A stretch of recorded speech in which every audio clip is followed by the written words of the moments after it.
be smart, right? Look at what's going to produce passive cash flow versus dividends versus long-term holds, what's risky and what's not risky. You got to factor all of these things in. Mm-hmm. Welcome to Unstoppable Podcast with Harry Sardinas, inspiring conversations with influential millionaires, investors, thought leaders, entrepreneurs who are making a massive difference with their innovative products and services, and sharing the challenges and the wisdom of how they sold their first million. So if it's easy to become a millionaire in real estate. So can you tell us what is the good, the bad, and the ugly? Something that is something that is a fact, right? And our listeners listening the podcast, they will realize that Yeah. doesn't matter what I say. 1 out of 5 people that show up to this podcast on Unstoppable, I they would say are more than really one in five. they are Yeah. at least show it to this one, right? 5 steps how to Yeah. make a first million. 1 out of 5 guarantee, that's the statistic out of the 500 millionaires we interview, they are in property. Okay. So, but the listeners, they can have that conclusion. Okay, property is an amazing vehicle to build wealth and to become a millionaire. But can you tell us what is Absolutely. the good, the bad, and the ugly? Because we want always make it clear Yeah, for our of audience course. that there is a risk involved in real estate, a high ticket product. So when things go good, it's amazing. But when something goes wrong, and you take a hit. And we all done business pay. My first business was in real estate. I was doing rent to rent in London, in mine, even before Airbnb. We managed to sell over Oh, five wow. million. Yeah, yeah, Fantastic. yeah. Airbnb didn't exist, and we were doing short-term letting in London. So, which is we make like I said, we managed to sell over 5 million doing that thing in the real estate. But so Crazy. I'm on the space, and I know that when things go good, it's amazing. But something goes wrong, you take a big hit. So, what can you Yeah, I share think honestly to our audience about the real estate vehicle? You are a finance guy, you are a money guy, numbers guy. Tell us, in your opinion, what are the good, the bad, and the ugly of the real estate vehicle in order for our young generation listening to the podcast to start the career as an entrepreneur? My career as an entrepreneur started as a real estate. I was working as a room service in the Hilton, and on the side, I built my rent to rent business in London until one yeah, so day let's I start with the realized, good, right? yeah, So go. there's let's start with the good. The good is that anyone can do it. The barriers to entry are very low. Like you said, you were working at a hotel and you still had time to do real estate. So anybody can do it. So everybody listening has no excuse, right? You can literally start wholesaling and flipping real estate today if you put in the time and energy. And then the first thing becomes is which part of real estate do I want to do? Because there's lots of different avenues and subsets. You could go commercial, residential, you could go RV parks, you could go mobile homes, you can go self-storage. There's endless amounts, right? So you got to really pick a niche in which you want to own. Exactly like we said at the start, right? Create your blue ocean. Find something that you can specialize in. Then find a mentor. Really important. If you want to fast track to get into $1 million very quickly, find a mentor who has been there and done that and is still doing it. You don't want a mentor that did it 20 years ago because things have changed a lot, right? You want someone who's active, who's doing deals in the space that you want to do space in, and then you want to partner with them as quickly as you possibly can. You want to do as much of the heavy lifting to get their knowledge, right? So do the first deal together, learn from them, and then when you have enough confidence, maybe on the second deal, maybe on the third deal, you can start doing it yourself. And to be really simple, you don't need money because if you wholesale a deal and just take an option, you can just sell that paper and you can make 10, 20 grand a week very easily. And I know people that have done this starting from scratch, right? And then you can work your way up. Or you can start developing, depending on how much resources and how much time you have. If you wanted to make a lot more money quicker, get into a development deal, syndication deal. There's plenty of things out there that you can go deploy funds. And because you've deployed, you can then sit in on the calls and you can learn every step from the inside out. Or if you wanted to actually go develop a piece of land, and a really easy thing to do is go buy a land, subdivide it, and sell the subdivisions. Now, that's not difficult. Anyone can do that. So Mhm. there's lots of different ways to go about it. You could buy tax liens on properties. Like you can be really creative about this. But I think it comes down to how much time do you have to dedicate to it? And Mhm. then how much capital do you have? So if you don't have any capital and you're starting with zero, then I think the easiest thing to do is wholesale and kind of flip properties until you do get some Yeah, capital. there are few strategies that then don't require capital, like flipping, or the rent to rent that I was doing. Yep. Uh, You could go rent. You could do seller financing. Again, this is more difficult. You got to then mhm. find that one in 1,000 that's willing to do it. But as a simple example, you can Lease go get an options. SBA People loan were doing now. lease options in United Kingdom at Yeah, some you point like during the crisis. I remember. here in America, we got SBA loans now that go up to 95%.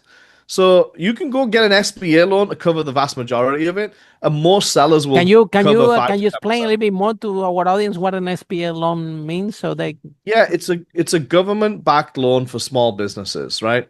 So the Small Business Association is the SBA, and they have their own loan program specifically for small businesses and small business owners And you to can have a try and small boost the business as a economy. property owner, right?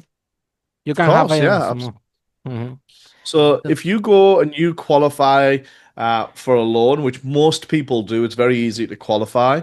And then especially if you're getting into real estate, you can easily It's easy prove to and show qualify cash for flow. this one, Casey, than actually for the mortgage, right? Yeah, yeah, absolutely. And then you've got finance. So fantastic. If you go through some Mhm. pre-approvals before you start negotiating, you come in from a position of strength, so you can negotiate better terms, right? And Mhm. then you only need 5 or 10% down. Usually the seller will do the deal and they'll finance you for that 5 or 10% because they want the deal as well, right? They're incentivized to sell their piece of real estate. So it's a win-win when you can get a deal over the table like that. But again, that's no money down. So as long as it cash flows and you know your numbers, you can go into a deal with zero of your own cash and still acquire assets. There you go. So then, Casey, my next question is, why do you choose property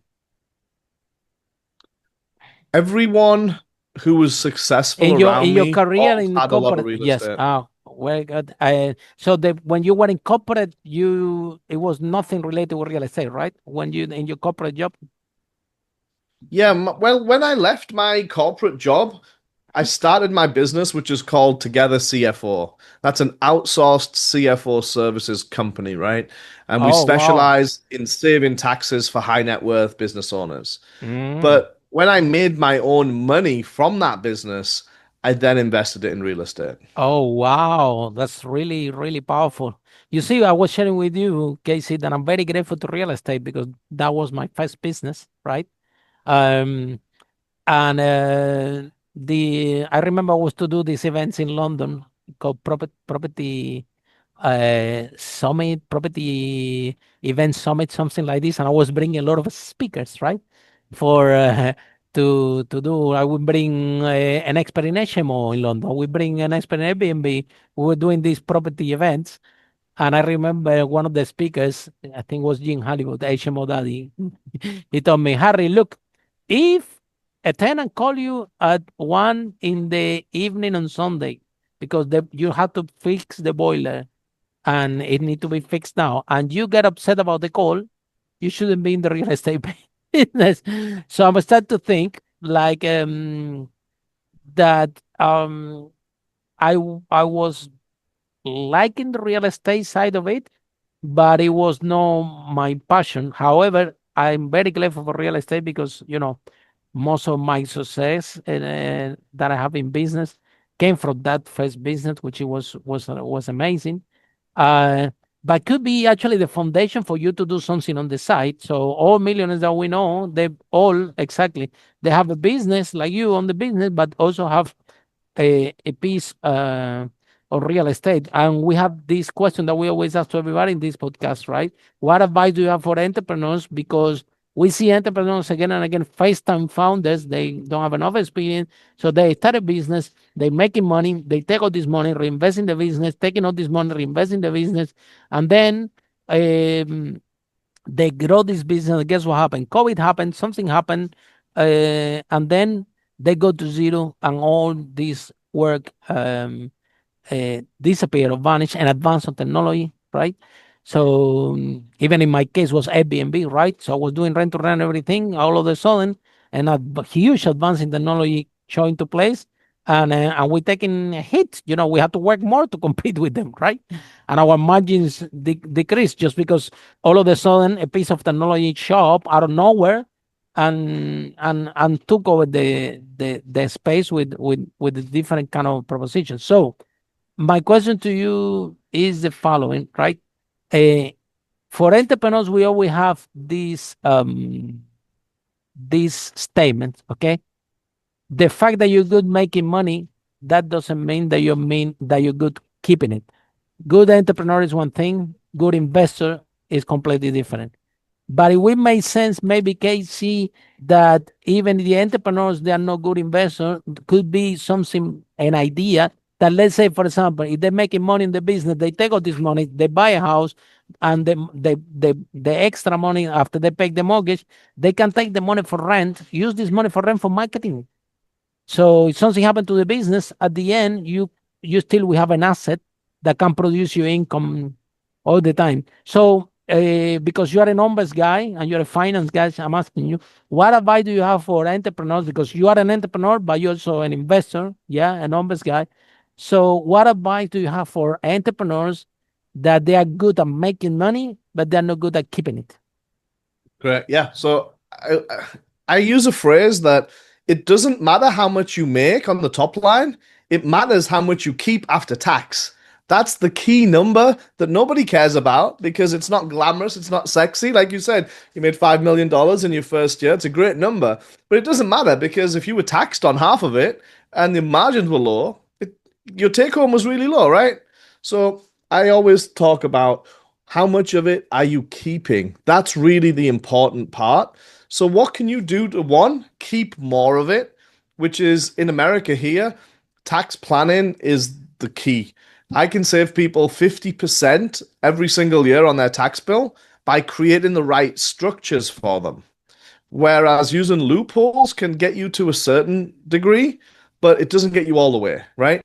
That's where structures are more powerful. So imagine if you made $1 million profit, net profit year one, but you were taxed on 40% of it because it's expensive here in California, 40% tax rate. So you're only left with 600,000. Wow. It's not as sexy as $1 million, right? No, absolutely. But now imagine if you have the right tax strategy in place, the strategic giving partnership, and you can save an additional 50%. That's $200,000 saved. So now your take home goes up to 800,000. So now you're talking, hey, I'm making so much more money from just having a smarter strategy. Now I can go invest that money or diversify my portfolio, put some in real estate. Maybe I have enough to put some in stocks and get dividends as well now. Maybe I can invest in other companies as well. Maybe I can reinvest in my own company because often what we find is most businesses that are high margin have a better ROI than anything else. And you're much better and off. You control 100%. Exactly. Reinvest in yourself rather than the market that's going to give you 8 to 10% a year, or real estate that you might break even on because the interest rates are so high, but you have a tangible asset. So it's always important to, one, diversify. Don't put all your eggs in one basket because you're asking for trouble there.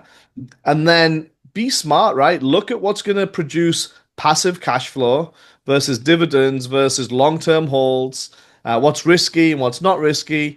You got to factor all of these things in. Mm-hmm. Follow us for more interviews with world's most influential, audacious entrepreneurs that overcame challenges and adversity, providing you with the blueprint of how they sold their first million so you can grow your business exponentially.